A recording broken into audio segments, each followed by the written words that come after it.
Thank you. Pretty slick talk show we got here, eh? I know, right? Like seriously, big set. Pretty slick conference, right? Campers Everybody everywhere. having a great time here? Yeah. Jed's really put on a fantastic event, and I really thank you for inviting us, inviting everybody here, giving us access to partners, other customers, engineers, the guys from Germany really for standing behind you and believing in the vision that you saw and everything. It's really been fantastic the last couple of days here. So thank you, Jed, and everybody else for participating and being open. Yeah, you know what? It's a whole ecosystem, isn't it? It really works when you've got the iGel, you've got all the partners in the channel here, and you got customers here who are prepared to come and say, hey, let me tell you my story. Yeah, it's really great to hear what other people are doing. So your story. So let's start maybe a little bit of background on yourself and then Strayer, which is this massive, massive university. But sure, you know, were you going to go to the moon and then you got into IT instead? So personally, I wrapped up college in the early 90s, and it was a pretty rough time for the economy when I got out. And so I started tending bar for a while and took my hobby of building my own computers and started building custom gaming rigs for my friends, putting NVIDIA graphics cards and AMD CPUs in them and overclocking them. You must have loved the pinball thing yesterday, right? Yeah, no, man. It was great. And you know, selling those machines, I turned that into a little business for myself, where I was doing support for law offices and doctors' offices, and then realized that attorneys have a hard time paying their bills, and decided it was a time to get a job for somebody who would collect the bills for me. Yeah, you know what's really hard is getting the money from the lawyers. Oh, yeah, well, they want to wait till the case settles, you know, yes. And they don't want to pay any of the vendors until then. So I went ahead, I got a job working for a government contractor, also doing some work in financial and healthcare, and eventually about 8 years ago, I got a call from a recruiter, and they were looking for somebody at Strayer University, so I had an opportunity to go over there, and I took it. And if you're not familiar, Strayer University is it's a for-profit university. We were founded in 1892, so we're not quite as old as iGel's parent company, but we've been around for quite a long time. We're a pioneer in online education. We first started offering online classes in the late 90s, and we've got 75 locations in 16 states right now. We're back to expanding, so we should be opening up 10 or 12 more locations sometime soon. Wow, that's crazy. And how many students would you have? Right now, we've got just under 50,000 students. Good size. And that's made up of online and on-ground students. Really, our goal at Strayer University is to make sure that any student can get a valuable education and use it to change their life, whether it's getting a graduate degree or completing a degree that they didn't complete when they were younger, or maybe going back to college for the first time. Maybe their circumstances were such that fresh out of high school, college wasn't the right answer. Yeah. But we focus primarily on adult education, and we do it in a way that can fit into their schedule, whether they have a family or a career, kind of help them move forward. And it's really rewarding to be involved, Sounds fantastic. you know, like helping people make better lives for themselves and their families. That's fantastic. So 50,000 students online must require a pretty big support team behind it. And you got to make that work, right? That's your job. So the great thing about the online students is that our help desk can support them on their own computers. My team, the IT operations team, we're in charge of managing all of our end user computing on-premise. So in our 75 locations, we've got about 10,000 computers, including computer labs and staff computers and faculty computers. And like I said, kind of spread over the eastern half of the United States. And when I came in about 8 years ago, we'd gone through a period of tremendous growth. We were growing at a rate of about 20% per year up until when I came in. I don't want to say like it stopped when I came in. We continued to grow that way for a couple of years after I started. Enough of the success stuff. But one of the things, we had grown so fast, our operations processes and teams hadn't advanced in a way to keep up with that. We were more regional prior to that, and there was a lot of sneaker net going on. There was a lot of manual work. We're spending a lot of time literally sending people to all these locations, and that was fine when we had 15 locations in the Washington, D.C., Baltimore area. But as we moved into other markets, it was really unmanageable. We were spending a ton of money. It wasn't efficient. It took a long time to get things done. So the first thing I did as I came in was I really pushed to get a SCCM implementation so that we can manage all these machines. We worked with an iGel partner, Accelera Solutions, to help us get that off the ground, and that really changed the way we did business a lot. And that was, like I said, quite a few years ago. Since then, we've been constantly looking to innovate and make things better, make things easier to manage, better for the end user, be able to be more responsive to our end users and our staff and our faculty and the students. So can you talk a little bit about the installation? So what's the deal with iGel? What do you have in, and who uses it, and how? So about 4 years ago, we decided that even though we had pretty good processes in place for managing all these machines, we really wanted to move forward. We really wanted to be innovative. We were running into a situation where our hardware at all these campuses was starting to get old, and I kind of questioned whether that was the right direction to go. Was it really the right thing to be replacing $1,000 pieces of hardware every 3 or 4 years, and for me to have to prove ROI on buying new endpoint hardware, where really people were doing business applications and that sort of thing. They're not really, not really heavy users, not gamers like the people who I was building machines for in my 20s. And I was really questioning whether that value was worth the ROI. And our CFO really pressed us to extend the lifespan of our existing desktop PCs. And I kind of came up with this idea that maybe we should be thinking differently and look at VDI and look at a different way of delivering it. And do we want to be in the hardware business? We're a university. Do we want to be in the computer support business? And we didn't, right? We want to be teaching people and helping them do that, and we want to keep things up and running. And so the idea of having servers that we can manage locally and thin clients at the endpoint that we didn't have to touch, that we could count on there not being any moving parts, that had a much lower failure rate, was really attractive. And so we ran a couple pilots.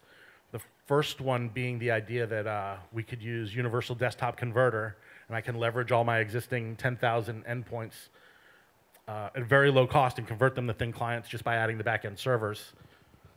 We ran that pilot, and it was great, but there was a lot of user experience that it didn't address. I mentioned this last night in the Geek Speak event, but there was keyboards with the letters rubbed off, little 17-inch square monitors, things like that. And we really kind of took a step back, reevaluated, and decided that it was time for a refresh.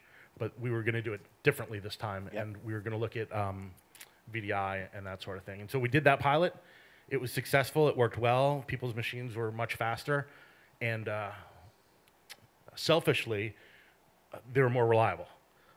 When we first started rolling out iGel solutions, whether it was using UDCs in our first 2 campuses or using UD3s in one of our call centers for a brand new chat team, we had a hardware failure rate of pretty close to 0%. The UD3s we've had there now for about 2 years, we've never had a problem with any of our UD3s since we rolled them out, which is amazing because we were constantly sending people to repair desktops at a significant cost. I mean, tens of thousands of dollars a month to send people to remote locations, and that essentially got cut back to 0. Why do you say selfishly? That seems to me that's your job. That your job is to make it bulletproof if you can. We were still delivering to the end users what they needed in both situations. Really, at first, the person who it was best for was me and my team, right? So we operationally, it gave us a lot more time knowing that things were reliable out there. Yeah, but I'm happy if it's working, right? If true. I'm out at the end point, I just want it to work. Yeah, it really was kind of good for everybody. At first, there were some growing pains. Some people weren't used to some of the restrictions that we had put in place to make things more reliable and stuff. And as we learned from that pilot, we loosened things up a little bit. And now, originally that was my intent, was to make things more reliable and make it easier to support and that sort of thing. And then what ended up happening was there was huge demand for remote access. We had some issues with weather 2 years ago in January where a lot of locations were closed. It was like Snowmageddon 2. And we had to close a whole bunch of campuses, and our financial support team was able to work remotely, right? So working remotely wasn't even something that was on our radar, but we were able to keep our business open and operating in a situation where normally we would have closed. And then, in addition, this remote access we've also provided to other campus staff, not only for when conditions of weather, but also people have personal issues or reasons they can't get to the office, or maybe they just want to do some extra work at home because they're thinking about something, or they've got a great idea, they want to get some emails out. And it's been really valuable in that sense too to the business. And in fact, so much so that we've been growing at a rate of about, I think, 6% year over year since we've implemented this. And it's been a direct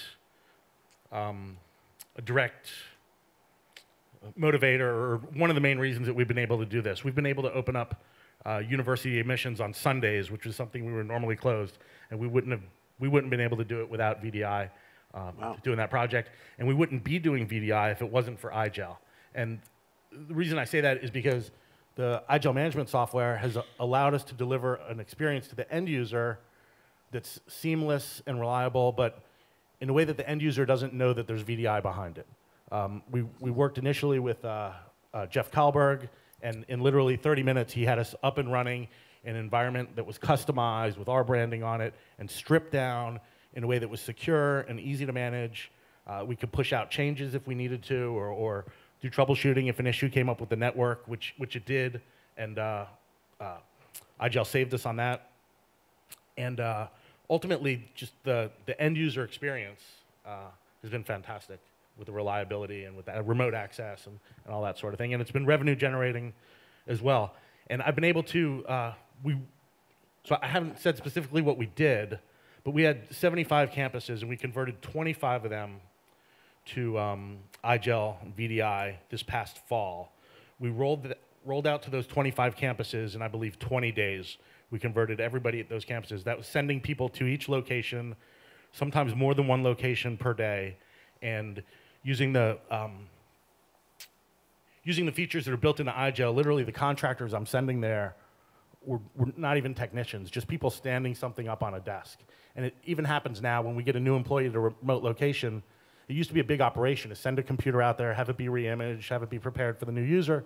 Now, we send them a thin client, an administrative assistant plugs it in, it self-configures itself, it's ready to go in 1 minute, very, very low cost for us. And we're ready to hit the ground running and help students, help people. Wow, that's fantastic. And so how many do you have out there now? You said you rolled out to 25 campuses? We did. So this past fall, we did 720 units. And previously, we had 30. We're probably just under 800, I think, right now. And I just got approval 2 weeks ago to roll out to our remaining 50 campuses. So we're going to do another 50 campuses in the next month or so. I'm expecting to be able to do 2 campuses per day. So I think in about 1 month, I'll be able to convert 50 locations. And that's without hiring technical staff, just using some hands on the ground that are I don't want to say low wages, but they're not IT experts. All they're doing is plugging stuff in for me. And so we're excited about that. Working at Taco Bell and then doing iGel installations. And I was able to show the exactly. I was able to show the ROI on it, that at about 5 years we were up about 50%. Once we got past, my projections are that we're going to be able to extend our refresh cycle in a reliable way out to about 7 or 8 years, whereas we would be replacing at 4 or 5. And I think we're going to realize probably about 50% savings over a span of about 8 years. Wow, that's fantastic. So finance is happy too. That's the way to get things done, right? Yeah, absolutely. Get it approved fast. So any last words? Do you want to take any questions? Didn't mean to throw a curveball at you, but does anyone have a question? I'm happy to take questions. And if you see me, grab me, ask me a question. You can send me an email, scott@strayer.edu. I'm happy to work with anybody here as well. Harry, we have some time this morning, so we'll throw it open if you could. Mr. Steve Burke back here has a question. Hey, Steve, you're going to have to give him the microphone back when you're done. Scott, can you just talk a little bit about, I know you're doing your people in the field. What about the students? Because that remote access is so key to the students now. Can you talk about that and how iGel is helping you there? Sure.